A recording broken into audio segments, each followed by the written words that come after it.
Selamat pagi, perkenalkan nama saya Madeline Christine Zebua, NIM 2006045.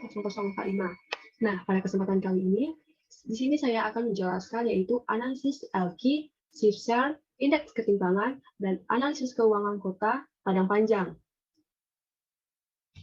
Video ini bertujuan untuk memenuhi tugas akhir pada mata kuliah Ekonomi Regional yang diampu oleh Bu Novia. Nah, pada kesempatan kali ini, saya akan membahas 5 pokok bahasan. Yang pertama yaitu pendahuluan, yang kedua studi literatur, yang ketiga metodologi, yang keempat hasil, dan yang kelima penutup. Bagian pertama yaitu pendahuluan. Pada pendahuluan ada bagian latar belakang. Latar belakangnya yaitu, menurut Kamus Besar Bahasa Indonesia atau KBBI, regional memiliki arti bersifat daerah dan kedaerahan. Regional adalah sesuatu kawasan yang memiliki karakteristik tertentu. Berdasarkan geografinya, sebuah regional dapat dibedakan dengan kawasan atau wilayah lainnya. Pada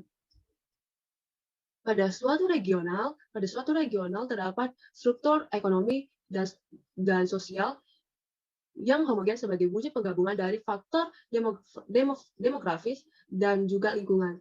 Salah satu wilayah regional Indonesia yaitu Kota Padang Panjang di wilayah Sumatera Barat. Kota Padang Panjang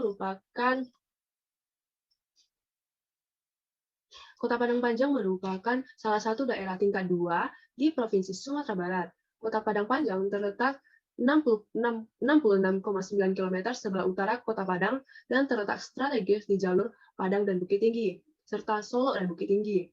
Padang Panjang terletak pada 100 derajat 20 sampai 100 derajat 30 derajat bujur timur dan 0 derajat sampai 27 dan 0,32 derajat lintang selatan.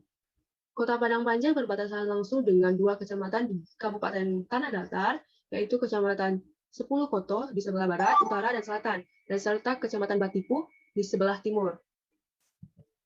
Bagian yang keduanya itu keuntungan sumber daya alam di Kota Padang Panjang. Kota Padang Panjang memiliki pemandangan alam yang indah karena diapit oleh 3 gunung yaitu Gunung Merapi, Gunung Singgalang, dan Gunung Tandika, serta jajaran bukit barisan. Kota Padang Panjang terletak pada posisi yang strategis, yakni pada jalur jalan raya utama di Provinsi Sumatera Barat, dekat dengan beberapa kota utama di Provinsi Sumatera Barat, yakni 72 km dari Kota Padang, 19 km dari Kota Bukit Tinggi, dan 30 km dari Kota Batu Sangkar. Tidak mengherankan jika Kota Padang Panjang telah lama dikenal sebagai daerah tujuan pariwisata bagi wisatawan. Salah satu objek wisata unggulan bagi wisatawan yang berkunjung ke Kota Padang Panjang adalah adanya tempat pemandian Minang Fantasi atau yang lebih sering dikenal dengan Rifan. Lokasi yang sangat alami dan hijau karena terletak di antara pegunungan Bukit Barisan. Adanya potensi wisata yang dimiliki Kota Padang Panjang tersebut, maka sudah pantas objek wisata Rifan tersebut pantas sebagai salah satu wilayah unggulan di Kota Padang Panjang. Dengan demikian, secara tidak langsung semakin dipacu untuk meningkatkan kualitas dan pembangunan serta perbaikan sarana dan prasarana penunjang wisata. Karena pajak dan objek wisata ini yang masuk untuk pemerintahan daerah Kota Padang Panjang akan dialokasikan sebagai dana APBD yang proporsional untuk membangun infrastruktur kepariwisataan seperti jalan, listrik, dan telekomunikasi, memfasilitasi masyarakat dan pihak wisatawan dalam mengelola potensi wisata, serta promosi dan pemasaran potensi wisata yang ada di daerah. Hal ini bertujuan agar sejumlah wisatawan yang berkunjung semakin meningkat, yang secara tidak langsung dapat memberikan pengaruh terhadap kehidupan sosial dan kehidupan ekonomi masyarakat Kota Padang Panjang itu sendiri. Bagian 1.3 itu permasalahan daerah Kota Padang Panjang. Perkembangan Kota Padang Panjang yang semakin pesat menjadikan kebutuhan akan pemukiman semakin meningkat juga. Wilayah yang dulu minim pemukiman, lambat laut mulai padat. Kebutuhan infrastruktur pemukiman pun menjadi hal yang perlu dipenuhi. Saat ini beberapa permasalahan di beberapa kawasan pemukiman mulai terjadi, dimulai dari kurangnya air bersih, yang sebagian terjadi di wilayah Kelurahan Tanah Hitam, Kelurahan Silaing Atas, dan Kelurahan Silaing Bawah. Selain itu, permasalahan yang dihadapi daerah Kota Padang Panjang yaitu kemacetan. Untuk menuju pusat pasar Padang Panjang, pada umumnya masyarakat menggunakan kendaraan. Setiap kendaraan yang melakukan perjalanan pasti membutuhkan tempat berhenti baik di awal maupun di akhir perjalanan. Hingga inilah yang menyebabkan Kota Padang Panjang mengalami kemacetan. Untuk itu diperlukannya solusi untuk mengatasi masalah tersebut. Bab kedua yaitu studi literatur. 2.1 konsep regional. Ilmu ekonomi regional atau ilmu ekonomi wilayah adalah salah satu cabang ilmu ekonomi yang dalam pembahasannya memasukkan unsur perbedaan potensi suatu wilayah dengan wilayah lain. Sebetulnya sangat sulit meletakkan posisi ilmu ekonomi regional dalam kaitannya dengan ilmu lain, terutama geografi ekonomi atau economic geography. Perbedaan antara ekonomi regional dan geografi ekonomi adalah bahwa geografi ekonomi mempertimbangkan studi tentang kegiatan individu, yaitu efek dari satu kegiatan atau kelompok, kegiatan di satu tempat pada kegiatan lain di tempat lain, atau studi tentang bagaimana kegiatan dilakukan di satu tempat. Konsekuensi dan kedekatan atau keterpencilan suatu tempat dari tempat kegiatan lainnya. Ekonomi daerah tidak membahas satu jenis kegiatan, tetapi menganalisis suatu wilayah atau seluruh wilayah atau melihat beberapa wilayah dengan potensi yang berbeda dan melihat bagaimana merumuskan kebijakan yang dapat mempercepat pertumbuhan ekonomi untuk di seluruh wilayah. Bagian 2.2 yaitu keuntungan lokasi Kota Padang Panjang. Menurut BPS, jumlah penduduk pada tahun 2010 sebanyak 47.198 jiwa, tahun 2015 sebanyak 50.883 jiwa, dan tahun 2016 jumlah penduduk Kota Padang Panjang yaitu sebesar 51.712 jiwa. Dari data tersebut dapat disimpulkan bahwa jumlah penduduk Kota Padang Panjang mengalami peningkatan. Hal ini menunjukkan bahwa laju pertumbuhan penduduk Kota Padang Panjang dari tahun ke tahun semakin meningkat. Semakin bertambahnya jumlah penduduk, maka untuk kebutuhan sandang dan pangan semakin meningkat. Dan salah satu untuk memenuhi permintaan tersebut adalah dengan melakukan kegiatan ekonomi di pasar induk Pasar Padang. Padang Panjang selain untuk memenuhi kebutuhan sandang dan pangan masyarakat, pasar sentral Padang Panjang juga menjadikan Kota Padang Panjang sebagai tujuan utama perdagangan dan wisata kuliner bagi masyarakat Indonesia, khususnya Sumatera Barat yang menjadikan Kota Padang Panjang sebagai tempat transit. Kota Padang Panjang merupakan kota yang biasa saja yang memiliki potensi besar di wilayahnya. Namun karena posisinya yang strategis sebagai kota transit, Kota Padang Panjang memfokuskan diri pada sektor komersial dan jasa untuk meningkatkan pendapatan per kapita. Pertumbuhan ekonomi di Kota Padang Panjang berdasarkan data PDRB dengan harga tetap tercatat sebesar 6,32% pada tahun 2009 dan sedikit meningkat dari 6,27% pada tahun 2008. Di sisi lain, lahan pertanian yang diusahakan oleh pemerintah Kota Padang Panjang terbatas 690 hektar karena bentang alam yang terbatas. Sehingga Kota Padang Panjang menjadikan kota ini sebagai salah satu pusat industri kulit dalam rangka merevitalisasi perekonomian rakyat, sedang mempersiapkan untuk membuat yang satu ini. Kota Padang Panjang memiliki berbagai peluang investasi yang menarik untuk ditawarkan kepada investor. Pada tahun 2019, Kepala Dinas Penanaman Modal dan Perizinan Terpadu Satu Pintu atau PMPTSP, Kota Padang Panjang mempresentasikan berbagai peluang investasi skala menengah ke bawah yang terdiri atas satu sumber mata air mineral dan kejadian kelayakan air minum dalam kemasan atau AMDK, yang kedua kajian pembangkit listrik tenaga mikro hidro atau PLTMH, yang ketiga yaitu pembangkit listrik tenaga surya atau PLTS dan kajian pemanfaatan serta pengembangannya. Yang keempat yaitu pengembangan geopark. Yang kelima, sektor pariwisata dan kuliner. Yang keenam, sektor industri kulit. Yang ketujuh, pengembangan perguruan tinggi PT Islam. Dan terakhir yaitu kajian pengelolaan sampah. Bagian 2.3 yaitu metode yang digunakan dalam penelitian ini adalah deskripsi kualitatif dan deskriptif kuantitatif. Deskripsi masyarakat atau pembaca untuk menjelaskan dengan tingkat perekonomian di wilayah Kota Padang Panjang. Penelitian deskriptif dapat diartikan sebagai prosedur pemecahan masalah yang diselidiki dengan menggambarkan dan melukiskan keadaan perekonomian wilayah Kota Padang Panjang pada saat sekarang. Metode deskriptif dengan memusatkan perhatian dan penemuan fakta-fakta sebagaimana keadaan sebenarnya. Fenomena yang diperoleh kemudian dianalisis sehingga bisa disuguhkan kepada para penikmat objek.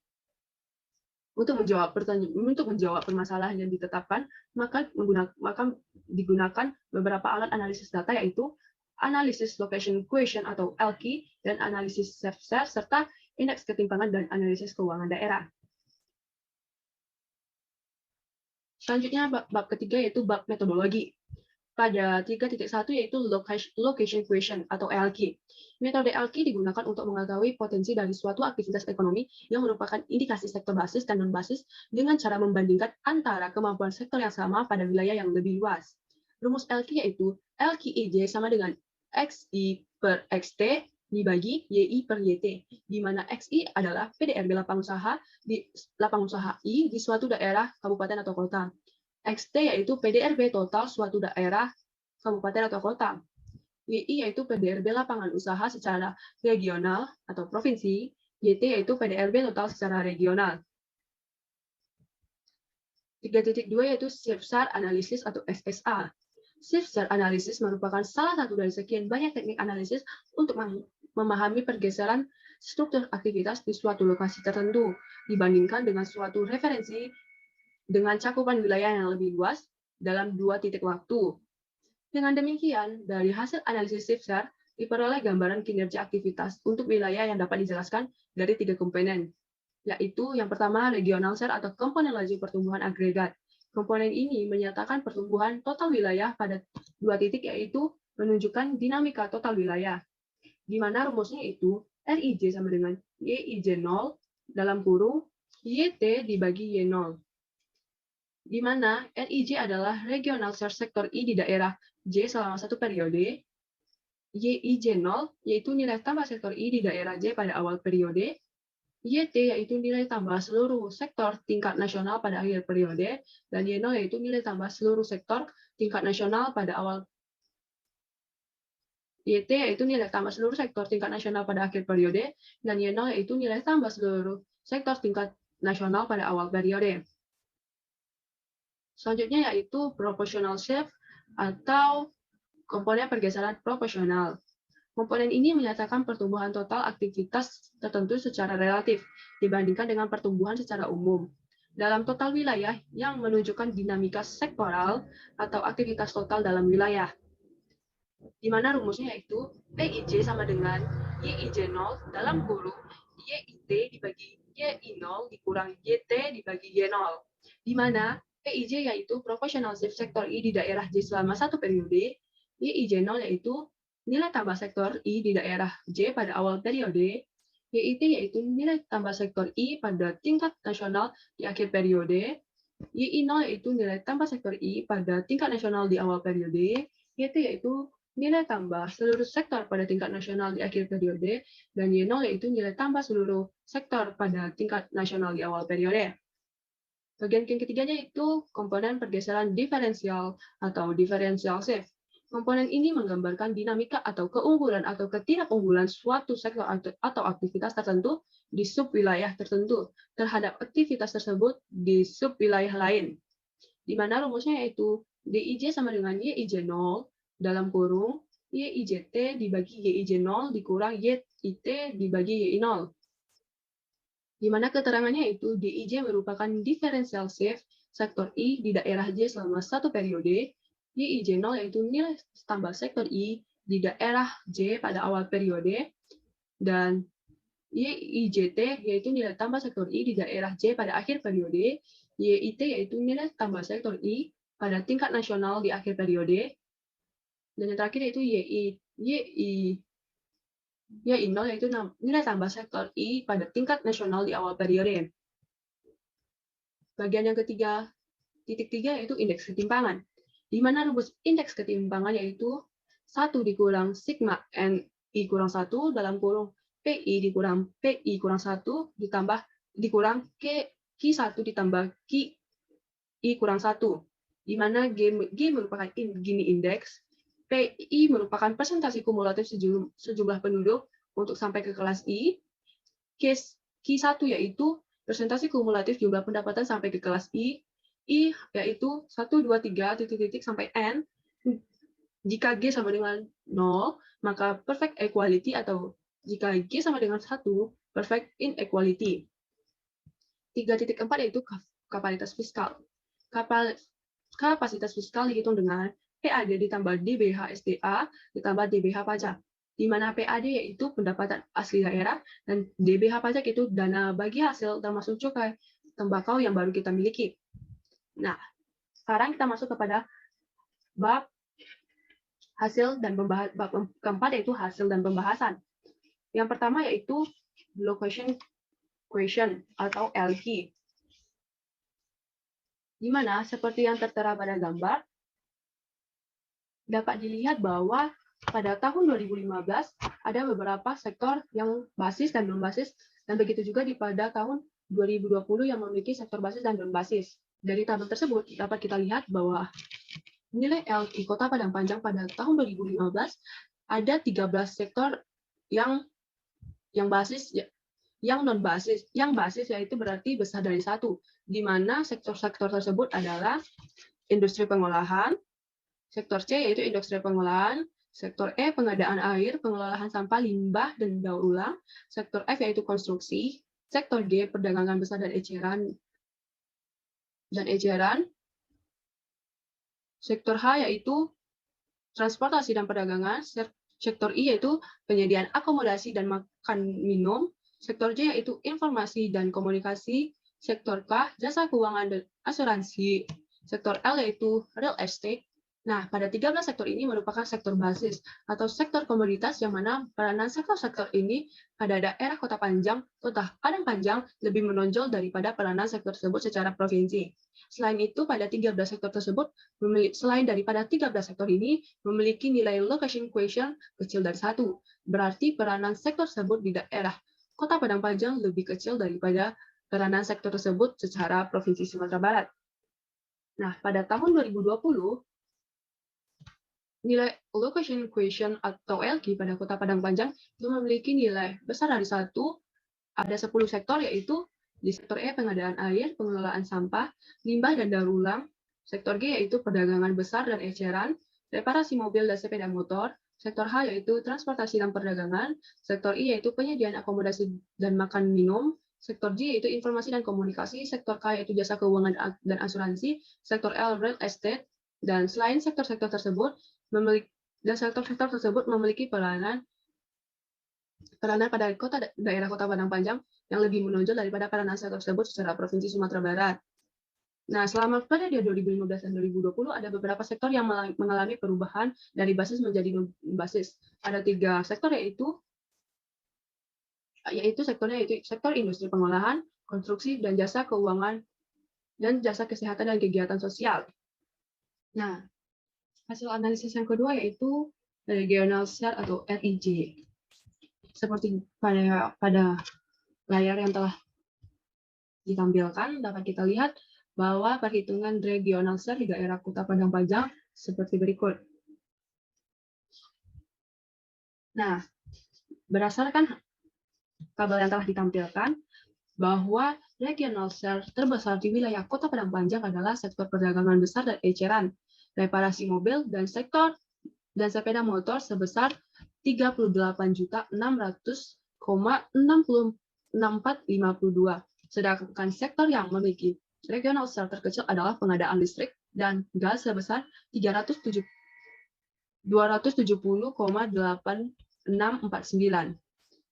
Regional share yang dimiliki Kota Padang Panjang selama periode 2015 dan 2020 adalah sebesar 421.374,7072.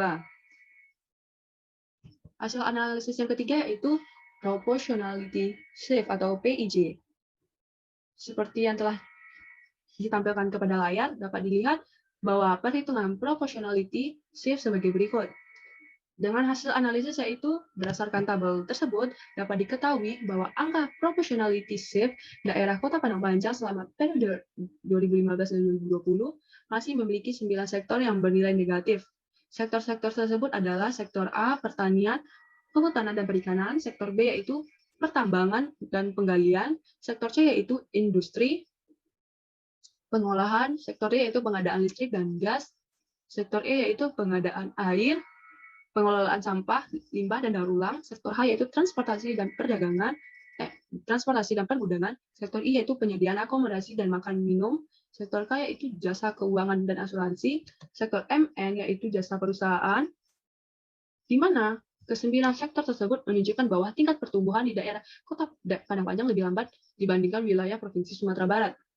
Sebaliknya, 8 sektor daerah Kota Padang Panjang yang memiliki angka proportionality shift positif yaitu sektor F, komunikasi, konstruksi, sektor G, perdagangan besar dan eceran, reparasi mobil dan sepeda motor, sektor Y yaitu informasi dan komunikasi, sektor L yaitu real estate, sektor O, administrasi pemerintahan, pertahanan, dan jaminan sosial wajib, dan sektor P, jasa pendidikan, serta sektor Q, jasa keuangan dan kapasitas sosial, dan terakhir itu sektor R, STU, yaitu jasa lainnya. Berarti ke-8 sektor ini menunjukkan bahwa tingkat pertumbuhan di daerah Kota Padang Panjang lebih tinggi. Selanjutnya analisis yang keempat yaitu differential shift atau DIJ. Berdasarkan pada yang telah dilihat di layar bahwa perhitungan DIJ sebagai berikut. Dengan hasil analisisnya yaitu dari tabel di atas dapat disimpulkan bahwa ada dua sektor di daerah Kota Padang Panjang yang memiliki dua nilai differential shift yang negatif. Kedua sektor tersebut adalah sektor A, pertanian, kehutanan, dan perikanan, dan sektor B, yaitu pertambangan dan penggalian. Hal ini berarti bahwa kedua sektor tersebut memiliki tingkat pertumbuhan yang rendah bila dibandingkan dengan wilayah provinsi yang pada sektor yang sama. Selain itu, kedua sektor ini kurang menguntungkan dalam perekonomian wilayah di Kota Padang Panjang.